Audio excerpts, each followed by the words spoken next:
하나님의 말씀을 보겠습니다. 고린도후서 9장 6절에서 8절까지입니다. 고린도후서 9장 6절에서 8절.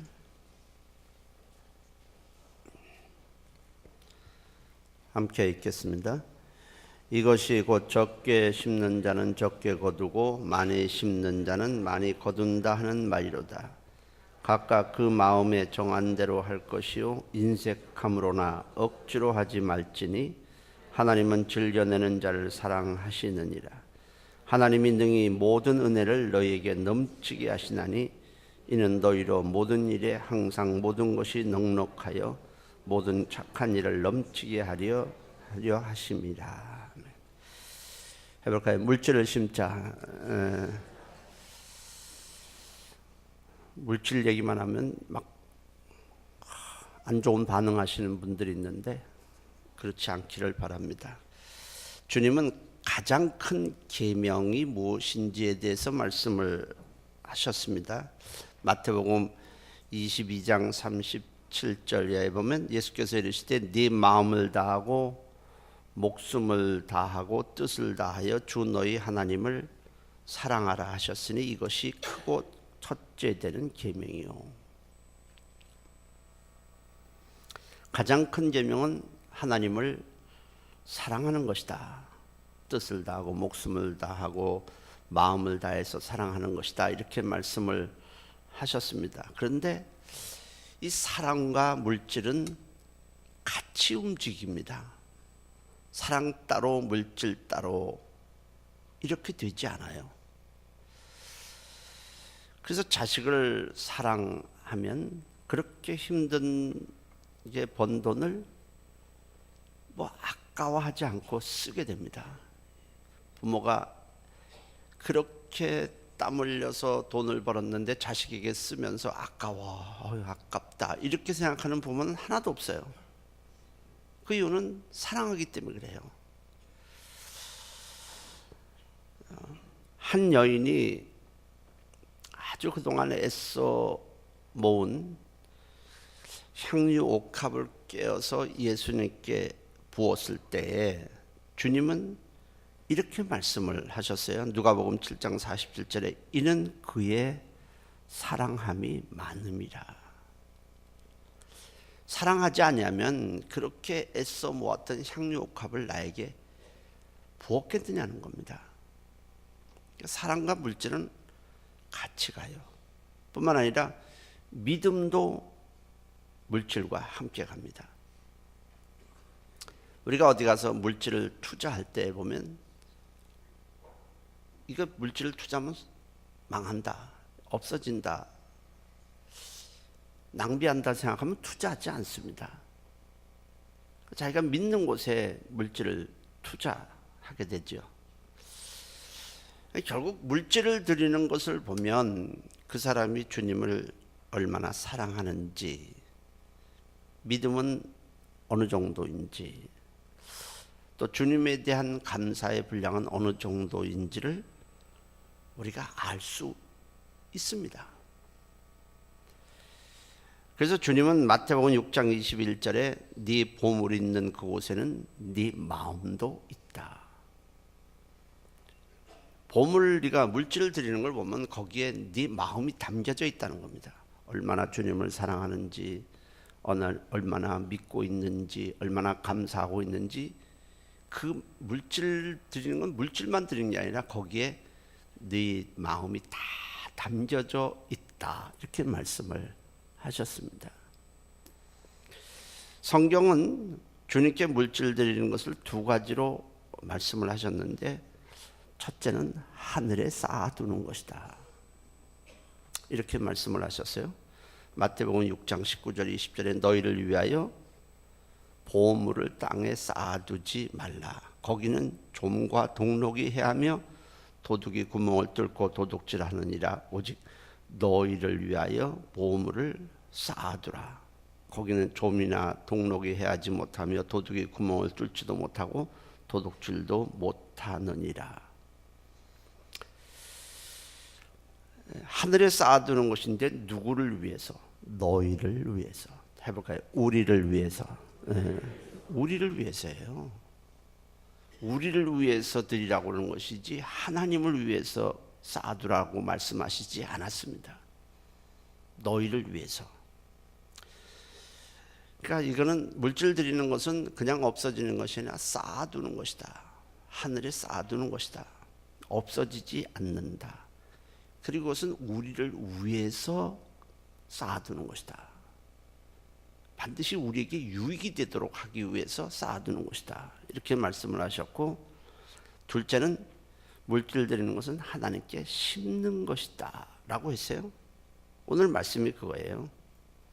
이것이 곧 적게 심는 자는 적게 거두고 많이 심는 자는 많이 거둔다 하는 말이로다. 심으면 거두고 심지 않으면 거둘 것이 없고 또 심은 분량만큼 거둔다. 이렇게 말씀을 하십니다. 그리고 성경은 우리가 물질을 위해서 살지 말라고 계속 말씀을 하세요. 물질을 위해서 살면 다 녹슬고 없어진다. 그리고 물질을 위해서 살면 그것 때문에 너희는 망한다. 통곡하며 울게 된다. 계속 말씀을 하세요. 야고보서 5장 1절 3절에 너희에게 이 말 고생으로 말미암아 울고 통곡하라. 너희 재물은 썩었고 너희 옷은 좀 먹었으며 너희 금과 은은 녹이 슬었으니 이 녹이 너희에게 증거가 되며 불같이 너희 살을 먹으리라. 너희가 말세에 재물을 쌓았도다. 재물을 위해서 살면 다 녹이 슬 뿐 아니라 울고 통곡하게 될 날이 올 것이고, 그 재물이 오히려 재물을 위해 살면 너희 살을 먹으리라. 그 재물을 위해서 애쓰고 살았는데 재물을 위해서 살면 그것 때문에 너희가 망한다는 거예요. 통곡한다는 거예요. 없어질 뿐 아니라 통곡한다. 이 녹이 너희에게 증거가 되며 불같이 너희 살을 먹으리라. 재물을 위해 살지 말라는 거예요. 그것 때문에 너희는 통곡하게 되고 울 날이 반드시 온다. 뭐 부자와 나사로에서도 보면 알잖아요. 그리고 돈을 쫓아 살면은 아주 귀한 것들을 많이 잃게 됩니다. 그래서 디모데전서 6장 9절 10절에는 돈을 쫓아 살고 돈을 많이 모으고 거기에 부하려고 목적을 두고 사는 사람은 시험과 올무와 여러 가지 어리석고 해로운 욕심에 떨어지나니 곧 사람으로 파멸과 멸망에 빠지게 하는 것이라. 돈을 사랑하며 일만하게 뿌리가 되나니 이것을 탐내는 자는 미혹을 받아 믿음에서 떠나 많은 근심으로서 자기를 찔렀도다. 그러니까 돈을 쫓아 살면은 잃는 것이 너무 많아요. 하나님을 잃어요. 왜냐하면 돈에다가 가치를 최고의 가치 두니까 하나님은 언제나 밀리는 거예요. 돈 문제에 걸리면은 돈이 앞장서니까 하나님은 언제나 뒷전입니다. 그리고 사람도 잃어요. 돈 때문에 우리는 알잖아요. 부모하고도 자식, 형제하고도 뭐 친구하고도 막 갈라지는 거. 그러니까 정말 귀한 거는 하나님인데 하나님 잃고, 사랑하는 가족들도 막 금이 짝짝하고. 그래서 한 집안에 살 때 이렇게 결혼하기 전까지는 괜찮은데 결혼하고 나서 이 돈 문제에 걸려갖고 뭐 서로 뭐 결혼해갖고 막 양쪽 집안이 돈 문제 막 얼마나 많아요. 그리고 믿음도 잃어요. 물질을 위해서 살게 되면 물질 얘기만 나오면 시험에 들고 올무에 걸려요. 그러면서 물질 얘기가 딱 나오는 순간 말씀이 은혜가 안 돼요. 교회 가는 것이 부담스러워지죠. 결국 믿음을 잃으면 자기 영혼도 잃는 거예요. 그러니까 물질에 시험 들지 않고 물질을 드리라고 했을 때, 아, 나를 위해서 드리라는 거구나. 감사함으로 받을 수 있어야 합니다. 아, 또 물질 얘기인가? 우리를 위해서 말씀하는데, 그 교회는 그 사람 상도들의 영혼을 위해서 물질 얘기를 하는 거예요. 교회 재정을 늘리려고 하는 분들도 이제 그건 좀 잘못된 것이고요. 교회 재정보다는 영혼을 위해서 드려야 되는 거예요. 그래서 하나님 잃고 사람도 잃고 가까운 사람도 잃고 믿음도 잃고 시험과 올무에 걸려서 오히려 믿음에서 이탈하고, 그래서 돈을 사랑함이 일만 악의 뿌리가 된다. 그렇게 말씀하는 거예요. 그러나 물질을 드리면, 하나님께 드리면 없어지지 않아요. 우리에게 큰 유익이 돼요. 하나님을 가까이 하게 되고, 오히려 물질을 드리는 순간에 하나님을 가까이 하게 되고, 하나님을 더 사랑하게 되고, 믿음이 자라게 되고, 천국의 소망을 두게 되고, 하나님은 또 좋은 것으로 갚아 주시게 됩니다. 그러니까 우리는 하나님께서 없어지는 물질인데 하늘나라에 쌓아두고 하나님께 심도록 해주심에 감사해야 합니다. 사실 이 세상의 것들은 다 없어져요. 물질도 시간도 뭣도 다 없어져요. 그런데 이상하게 하나님께 심음으로 그 없어질 것이 없어지지 않게 된단 말이에요. 이게 복이죠. 다 지나가는 것을 우리가 붙들 수 있도록 해주신 겁니다. 여러분, 세상 은행은 뭐 망하죠. 부도가 나고 뭐 그러지만은 하늘 창고는 부도 나는 법이 없어요. 뿐만 아니라 세상 이자가 얼마나 박해요. 옛날에는 억하면 억하고 죽었어요. 뒷골이 뻣뻣해 죽었는데 요새는 억은 뭐 그거 억이 뭐야? 홈플러스 가서 껌 사면 1억이야? 뭐 이래요. 10억을 갖다가 은행에다가 넣어보세요. 얼마 나오나? 한 달에 100몇십만 원밖에 안 나와요. 100한 40만 원. 이게 이자가 그밖에 안 돼요. 그러나 하나님께 심은 것은 최하가 30배래요. 그리고 돈으로도 살 수 없는, 그 단지 뭐 30배라 해서 돈 계산하는 게 아니라 돈으로도 살 수 없는 귀한 하나님의 은혜로 채워 주십니다. 뭐 30배라는 건 그냥 우리가 인간이 생각하기 쉽게 말하는 것이고, 물질 드렸는데 물질로도 살 수 없고 얻을 수도 없는 엄청난 은혜를 하나님이 부어 주시는 거예요. 사실 우리가 돈 버는 것도 돈 때문에 버는 건 아니거든요. 돈을 버는 것도 건강을 위해서 벌고 행복하기 위해서 벌고 뭐 그래서 버는 거지 돈 자체가 아니잖아요. 근데 하나님이 하나님께 심고 하나님을 사랑하게 되고 하면서 하나님의 은혜를 받고 하나님의 사랑을 받고 행복을 누리게 되고 좋은 건강을 주시고 이렇게 해서 좋은 것으로 하나님이 채워 주시게 되는 겁니다. 그래서 사실 하나님께 드리고 심는 것보다 좋은 것이 없어요. 그래서 부지런히 심으시기를 바랍니다. 진짜 좋은 것, 진짜 내가 원하는 것이 뭐냐, 그걸 채워주시겠다는 거예요. 하나님은 우리가 생각한 것보다도 더 좋은 것, 또 우리가 미처 알지 못하는 것, 더 좋은 것을 예배해 놓으셨다가 채워주시는 거예요.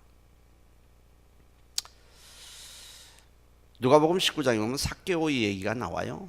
세리장이고 아주 돈 중심으로 살았어요. 돈 때문에 동족까지도 배신할 만큼 돈에 대한 집착이 대단했던 사람입니다. 그러다가 어느 날 예수님을 만나게 돼요. 예수님을 만나는 순간에 그 예수님 안에 있는 엄청난 보화를 발견하게 된 거예요. 자기는 돈 내매인데 그 예수님 안에 생명이 있어요. 천국이 있어요. 의가 있어요. 평강이 있어요. 자기는 돈으로 행복했는데도 행복할 수 없었는데 예수님을 만나는 순간 그 안에 자기가 원하는 행복이 있어요. 평강이 있어요. 세상 돈으로는 살 수도 없고 얻을 수도 없는 어마어마한 보화를 예수님 안에서 발견한 거예요. 너무 기쁜 거예요. 그동안에 자기가 돈에 매여 살았던 자신이 초라해 보였어요. 그래서 이렇게 말했어요. 누가복음 19장 8절에 주여 보시옵소서 내 소유의 절반을 가난한 자들에게 주겠사오며 만일 누구의 것을 속여 빼앗은 일이 있으면 네 갑절이나 갚겠나이다. 이 말은 삭개오가 그동안 애써 모았던 물질을 구제하는 데 다 쓰겠다는 얘기가 아니에요. 지금 얘기가. 지금부터 구제하는 데 쓰면서 내가 선하게 살겠습니다. 이런 얘기가 아니라 내가 돈을 중심으로 살고 돈을 의지하며 살며 돈을 최고의 가치로 두고 살았는데 이제부터는 내가 물질을 위해 살지 않겠다는 거예요. 이제부터는 주님을 믿고 주님을 의지하고 내 인생의 미래를 주님께 맡기고 살겠다는 표현이에요. 이 삭개오의 말은 나는 이제부터 돈을 내려놓고 주님을 잡겠습니다. 그런 얘기예요. 근데 어떤 사람은 주님 내려놓고 돈 잡잖아요. 이 삭개오가 그래서 성경에 기록되어 있고 오늘 이 집에 구원이 이르렀도다 라고 주님이 말씀을 하셨습니다.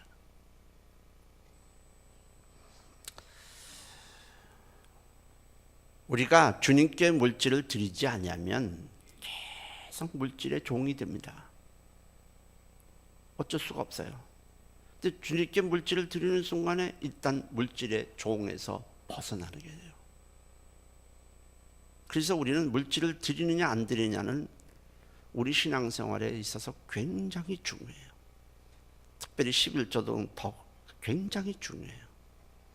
그래서 어떤 신학자는 11조는 제2의 복음이다 이렇게 얘기를 했어요. 왜? 11조 자체가 구원은 아니에요. 예수 믿는 것이 구원이에요.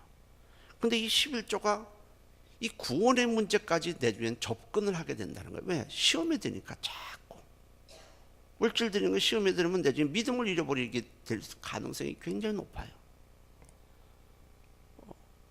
그리고 물질을 21조를 드리지 않으면서는 계속 주님이 나의 주가 되지 않는 거예요. 주인이 안 되고 계속 물질이 주인이 되니까 이 믿음을 갉아먹고 십자가에서 피 흘려 구원을 구원하신 그 구원까지 갉아먹기 때문에 어떤 신학자는 11조와 물질 드리는 것은 제2의 복음이다 이렇게까지 말을 한 거예요. 우리는 믿음을 가져서 예수를 믿음으로 구원을 얻는 것도 중요하지만 그 구원에서 자라야 합니다. 구원을 도중에서 잃어버리면 무슨 소용이 있겠어요. 후일에 어떤 사람이 믿음에서 떠난다 이렇게 성경은 말하고 있잖아요. 그러니까 우리는 믿음을 잘 유지하기 위해서라도 또 내 영혼을 위해서라도 믿음을 위해서라도 또 하나님으로부터 더 좋은 것을 심은 것에서 더 좋은 것을 받기 위해서라도 부지런히 심으셔서 하늘의 좋은 것으로 받으시기를 바랍니다. 본문은 물질을 드릴 때 억지로 드리지 마라. 싫은데 억지로 드리지 마라. 그리고 물질을 드리는 자에게 오늘 하나님께서 은혜를 넘치게 하시고 부족하지 않도록 해주신다 이렇게 말씀을 하셨어요. 오늘 9장 8절에 보면 하나님이 능히 이 모든 은혜를 너에게 넘치게 하시나니 이는 너희로 모든 일에 항상 모든 것이 넉넉하여 모든 착한 일을 넘치게 하게 하려 하십니다. 물질은요 사실 모든 사람에게 다 귀해요. 물질이 귀하지 않고 물질이 남아 돌아가서 물질을 드리는 사람은 아무도 없어요. 맨날 쪼들리고 물질이 부족하고 더 많이 벌었으면 좋겠고 이런 생각은 다 있는 거예요. 그런 걸 주님이 몰라서 하시는 것이 아니에요. 오히려 말라기서에 보면 말라기 선지자 때는 막 메뚜기가 와서 막 그냥 곡식 다 그냥 쓸어버리고 모든 것이 더 힘들었을 때 주님이 하신 말씀이 11조 드려라. 아니 지금 먹고 살 것도 없어서 지금 허덕이는 그 상황에서 11조를 드려라. 왜 그랬겠어요? 그 사정을 몰라서 드리는 게 아니에요. 몰라서 그렇게 말씀하시는 것이 아니에요. 심지 않으니까 더욱 황폐하게 되고 더욱 하나님의 은혜에서부터 멀어지게 되니까 힘들어도 드려서 하나님의 은혜를 한번 받아봐라. 그럼 여기서 너희가 탈출한다. 물질의 종이 될수록 너희 삶은 녹이 슬게 되고 너희는 더 황폐하게 되고 너희는 더 어려워진다. 우리는 물질을 심어서 좋은 것으로 거두시고 여러분들 가정도 행복하고 믿음도 성장하고 하나님께 영광도 돌리고 승리하시기를 주의 이름으로 축원합니다. 기도합니다. 고맙습니다. 살아계신 하나님, 다 물질이 귀하지고 다 부족하지만은 하나님께 심는 지혜자가 되게 하시고 그래서 심으면 거둔다는 주님의 말씀을 따라 좋은 것으로 거두게 하시고 정말 가정이 행복하고 승리하도록 도와주시옵소서. 예수님의 이름으로 기도했습니다. 주여 두 번 하시고 통성으로 기도합니다.